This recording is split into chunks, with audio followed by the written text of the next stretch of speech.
Pumunta kami ni Queen sa harapan ng bahay kung nasaan ang patio. Hindi masyadong malakas ang hangin, kaya hindi ko ramdam ang lamig kahit paggabi na. Ang tahimik ng gabi kaya mas lalo lang iyong nakadagdag sa kinukubli kong kaba. Umupo ako sa isang upuan at pinagmasdan ng dilim na nasa harapan ko. Nararamdaman kong unti-unti nang nangihina ang tuhod ko, kaya mabuti na yung sigurado. Nanatili namang nakatayo si Queen sa gilid ko at hindi ko alam kung saan siya nakatingin o kung ano man ang reaksyon niya. Napabuntong hininga ako nang lumipas ang ilang minuto, pero wala pa rin akong naririnig mula sa kanya. Marahas akong lumingon at tumingala sa kanya. Alam mo, pareho kaming natigilan nang sabay kaming magsalita at sabay ring lumingon sa isa't isa. Napalunok ako at umiwas ng tingin. Ikaw na mauna. We surprised said in unison. Tumikim ako at umayos ng pagkakaupo. You can talk first. Sad niya sa akin. Umiling naman ako. Hindi na. I was about to tell you to tell me what you want to say. Sad ko. Pinanatili ko ang tingin sa harapan. Nakatukod ang siko sa magkabila kong hita habang nakasiklop ang mga kamay. Kagat-kagat ko ang pangibabang labi ko na may matinding antisipasyon sa kung ano man ang sasabihin niya sa akin. Narinig ko ang malakas niyang pagbuntong hininga. Rinig na rinig ko ang bawat pintig ng puso ko at nakakatakot kapag narinig niya yun. Nakatitig lang ako sa kawalan ng magsalita siya. That day, huminga muna siya ng malalim. The day when you went to my office and saw Phoebe there was the day I regretted the most. I can't even stand remembering it. I've said a lot of painful words that you didn't deserve. I throw dagger-like words that hurts you and killing me at the same time. I only said those words because that's the only way I think to stop you from seeing me. Napaawang ang labi ko at napakurap-kurap dahil sa sinabi niya. Kailangan niya ba talagang gawin yun para lang tantanan ko na siya? Pwede niya namang sabihin sa akin na ayaw na niya eh. He doesn't have to kill me with these words and break me into million pieces. I was 10 when I was diagnosed with a heart disease, Julia. Mahinang saad niya na mas nagpagulat sa akin. Napatingin ako sa kanya at nakita siyang nakatingin sa malayo. Nakangisi na para bang wala lang ang sinabi niya. I'm fortunate for having a wealthy family, but unfortunate with the heart that I have. My parents did everything to save me. They get doctors who's the best in their field, spends millions, just to save their only son, and that's what I thought. In the middle of my medication, a bomb dropped that shattered the picture-perfect family I thought that I have. Remember Al? Kumunot ang noo ko sa tanong niya. Anong kinalaman ni Al dito? And why does it felt like he knew him very well? Yeah, why? Kinakabahan kong tanong sa kanya. He looked on his feet and clicked his tongue. He breathed heavily before slowly look at me. The moments our eyes lock, I gulp because of intense nervousness. He's my half-brother. Sagot niya na nagpagimbal sa buong sistema ko. Napaawang ang labi ko at hindi makapaniwalang nakatingin sa kanya. Tipid naman siyang ngumiti na para bang inaasahan na ang magiging reaksyon kong ito. How? I stammered. He avoided my eyes. Without looking at me, he answered my question. My father got Tita Isabel pregnant, Al's mother. Before my parents got married, my father impregnated a stripper. After knowing that, my mother got a heart attack and died. Nahihirapang saad niya at ramdam kong muntika na siyang pumiyok nang mabanggit ang nangyari sa mommy niya. I'm sorry, mahinang saad ko. Pinagmasdan ko lang siya na pilit kinokontrol ang sariling emosyon sa harapan ko. My father did everything just to save me. We've been finding a heart donor and finally we found one. Ngumiti siya ng mapakla at hindi ko gusto ang hiting yun. It's Al's mom. She agreed to be my donor in exchange of giving Al what he deserves as my father's son too. I got surgery while my mom lost her life, and that's when Al hates me to the core. We treated each other as strangers and enemy. I thought I was finally okay, not until my heart almost failed me again. Huminga siya ng malalim at nanatili naman akong tahimik. Parang sasabog ang utak ko sa mga nalaman ngayon. Sumisikip ang dibdib ko para kay Queen. Hindi ko alam na ganun pala ang pinagdadaanan niya. His mother died unexpectedly. He was so young back then and he needed his mom. Sigurado kung hindi lang ang puso ng mommy niya ang nabasag sa nalaman nung araw na yun. Pati na rin ang puso niya. Hindi ko rin masisisi si Al. Nanay niya yun. Kailangan din niya ang nanay niya. Pero mas pinili ng nanay niyang sagipin si Queen kapalit ng kasiguraduhang magiging maayos ang kinabukasan niya. It's a roller coaster ride of emotions and the twist of fate. Bata pa lang sila, pero ganoon na ang pinagdaanan nila. Kailan mo nalaman na bumalik ang sakit mo? Days before you came to my office, Julia. Sagot niya. Umawang ang labi ko at binalikan ang nangyari nung araw na yun. I saw you there, standing from afar while watching us. I saw you that day, Julia, but I pretended that I didn't. He looked at me. Anong ibig mong sabihin? Kinakabahan kong tanong sa kanya.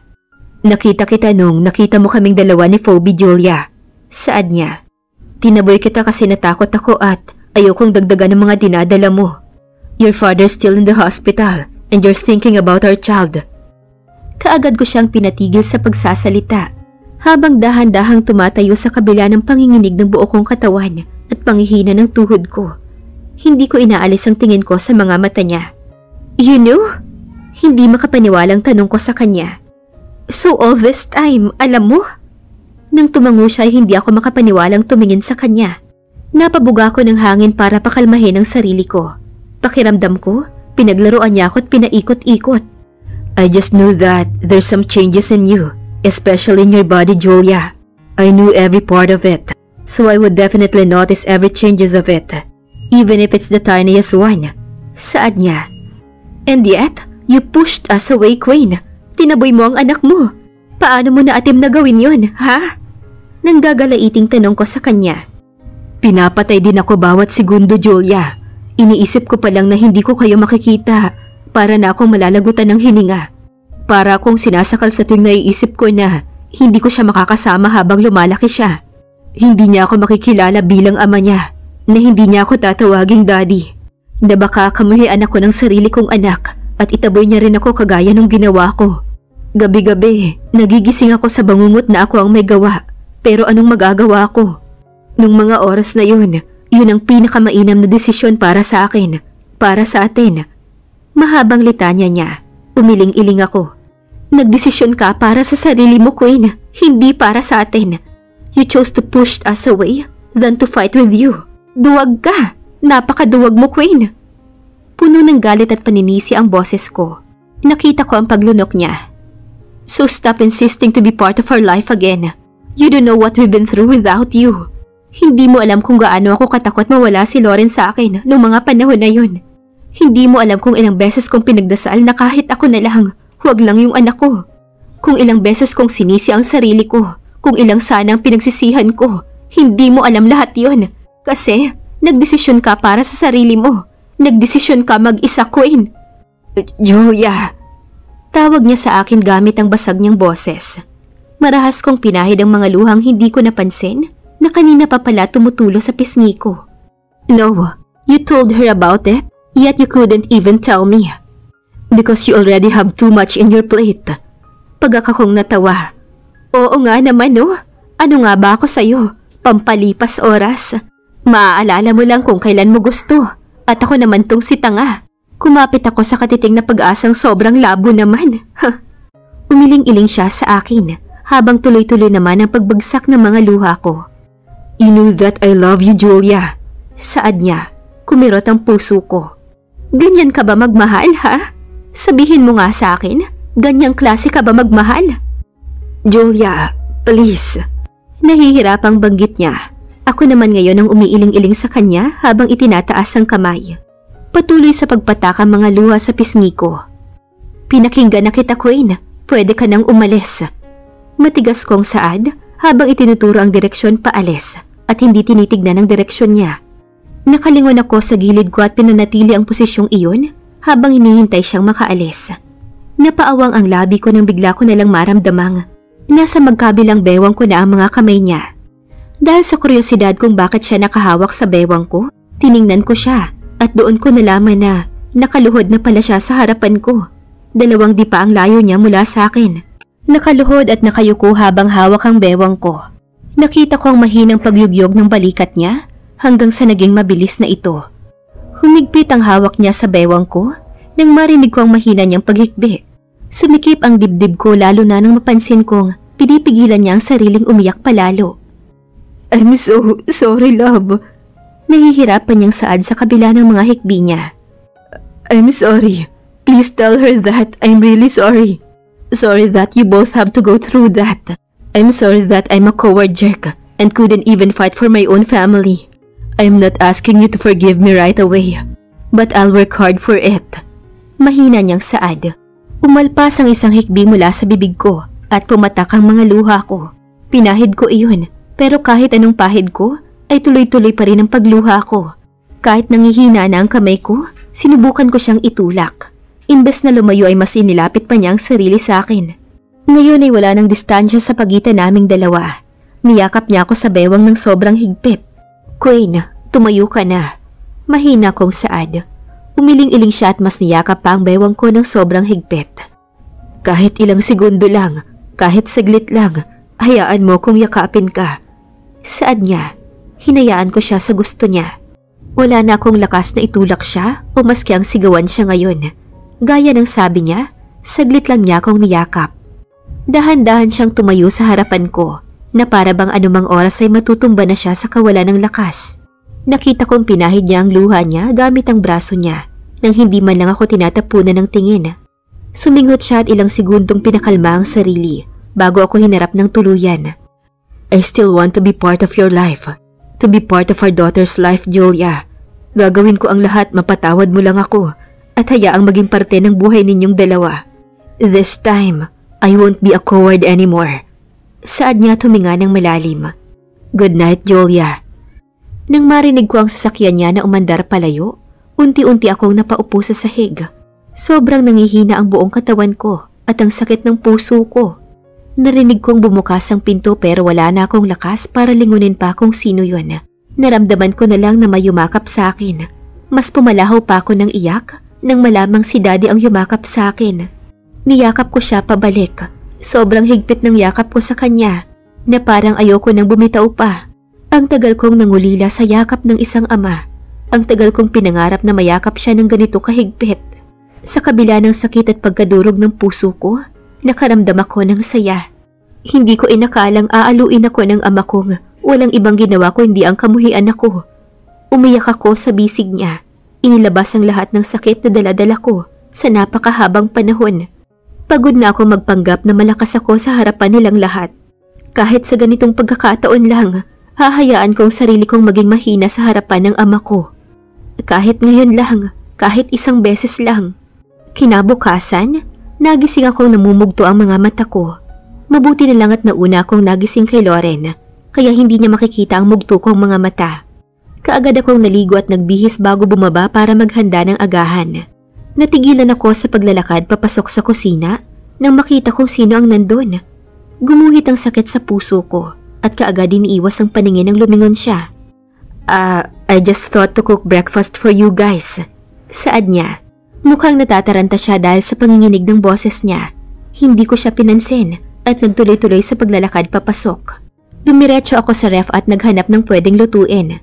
You want coffee? Nag-aalalang tanong niya sa akin. Hindi ko siya sinagot at nanatiling tahimik. Kung kailan kailangan ko si Edna, tsaka naman siya wala dito. Nilagpasan ko siya at nag-umpisa ng magluto. Naghihiwa ako ng mga recados nang bigla ko na lang narinig ang masiglang boses ng anak ko. Napangiti ako at nilingon siya. Pero kaagad rin yung nalusaw nang makita ang dala niyang teddy bear. Good morning! Bati ni Loren habang nakangiti. Lumapit siya sa isang upuan at uupo na sana pero nahihirapan siya dahil sa taas nito. Lalapitan ko na sana siya kaya lang ay naunahan na ako ni Queen papunta sa kanya. Pinuhat niya si Loren at tinulungan na makaupo sa upuan. Dahil sa kakatingin ko sa kanilang dalawa, hindi ko na malayang muntikan ko na palang mahiwa ang daliri ko. Narinig kong nagsimula ng mag-usap ang dalawa, kaya itinuon ko na lang ang atensyon ko sa pagluluto. Pagkatapos kong magluto ay sakto namang pagdating ni Daddy sa kusina. Kagaya ng ginawa ni Loren kanina, binati niya rin si Daddy. Good morning, Grandpa! How's your sleep? Bibong tanong nito at nagpangiti kay Daddy. It's good, Ellie. Sagot ni Daddy sa kanya. Ginulong muna nito ang buhok ni Loren bago umupo sa kabiserang upuan. Inihanda ko na ang nilutong ulam at tinulungan ako ni Queen na mag-ayos ng mesa. Nakabibinging katahimikan ang namutawi sa aming lahat. Tahimik lang akong napapalunok dahil sa nararamdaman kong pagkailang sa sitwasyon. Nang nag-umpisa na kaming kumain ay tahimik lang kaming lahat hanggang sa basagin niyo ng katanungan ni Loren. Have you found your daughter, Tito? Umawang ang labi ko at napatingin kay Lauren, na ngayon ay inosenteng nakatingin kay Queen habang hinihintay ang sagot ng huli. Tipid na ngumiti si Queen at kinurot ang ilong ni Lauren. Why is she calling him Tito? Yes, sweetie. I already found her. Sagot ni Queen gamit ang malumanay na boses. Kinabahan ako sa pinag-uusapan nilang dalawa. Hanggang ngayon kasi hindi pa namin napag-uusapan kung kailan sasabihin kay Lauren ang totoo o kung sasabihin ko pa ba. At ngayong nag-uusap sila tungkol dito, ay hindi ko maiwasang kabahan at malito. Wow! That's good! Natutuwang saad niya kay Queen. Napahigpit ang hawak ko sa kutsara nang marinig ko ang ibinulong niya. She's so lucky because her father's looking for her. You're looking for her. You're just like her when you're little. Napalingon ako kay Daddy nang sabihin niya yon. Kasalukuyan kaming nakatayo malapit sa dalampasigan habang pinagmamasdan si Queen at Lauren na naglalaro sa tubig. It's been days since we talked that night, and it's been days since he's been going to our house and bond with Lauren. I still haven't told Lauren about her true relationship with Queen. Hindi ko alam kung bakit hindi ko masabi kay Lauren. Siguro kasi may pangamba ako. Baka ako talaga yung hindi handa sa pwedeng mangyari at hindi ang anak ko. Umiwas ako ng tingin kay Daddy at ibinalik ang tingin sa dalawa na ngayon ay naghahabulan na. Ilang araw na rin ang nakalipas magmula nung niyakap ako ni Daddy at simula nun, panaka-naka na kaming nag-uusap. Kahit kaunti lang naman ang pinag-uusapan namin at hindi masyadong nagtatagal ay ayos lang sa akin. Ang importante, may progress na ang relasyon namin bilang mag-ama. Magkamukha nga kayo ni Ellie eh. You got your mom's facial features and somehow you got her personality too. Dagdag pa niya na nagpangiti sa akin ng bahagya. Napayuko ako at tahimik na pinaglaruan ng buhangin sa paa ko. Mommy! Rinig ko ang sigaw ni Lore na agad nagpalingon sa akin. Nakahinga ako ng maluwag nang wala namang nangyari sa kanya. Nakataas ang isa niyang kamay na may hawak na kung ano na hindi ko masyadong makita dahil sa liit. Seashells! Sigaw pa niya. Siguro ay naramdaman niyang hindi ko makita ng maayos ang hawak niya. Ngumiti lang ako at kumaway sa kanya. Ngumiti rin siya pabalik bago naghanap ng seashells sa buhangin. She grew up so fast. Wala sa sariling saad ko. Narinig ko ang pagbuntong hininga ni Daddy sa gilid ko. And smart. Dugtong nasabi pa niya. Tumango naman ako bilang pagsang-ayon sa sinabi niya. Nakangiti lang ako habang nakatingin kay Lauren na patuloy na naglalaro sa gilid ng dalampasigan. Kung kanina ay namumulot siya ng seashells, ngayon naman ay naghahabulan na silang dalawa ni Queen. A small smile escaped from my lips. I can't help but to be happy for my little princess. Even if she doesn't know that she's already with her father, I know that she's happy with Queen. Tahimik lang akong nakatingin sa kanila. Nang bigla na lang tumunog ang phone ko na nasa bulsa ng suot kong pantalon. Kaagad kong kinuha at nakitang si Missy ang tumatawag sa akin. Sa dami ng mga nangyari, nakalimutan ko na siyang kamustahin man lang at matagal na rin mula nang magkita kami ng babaeng to. Haven't heard any clear information about her. Only those rumors and vague news. May pinagkakaabalahan na pala tong babaeng to, ni wala man lang itong sinasabi sa akin. Matapos ang ilang ring ay sinagot ko na rin ang tawag niya. Lumayo ako ng kaunti mula sa kinaroroonan namin ni Daddy para sumagap ng signal. Hey! Miss ko na si baby girl. Nasaan siya? I want to talk to her. Kaagad niyang bungad sa tawag. Inilayo ko ng kaunti ang tenga ko dahil sa tinis ng boses niya. Kahit kailan talaga, hindi na nagbago ang babaeng to.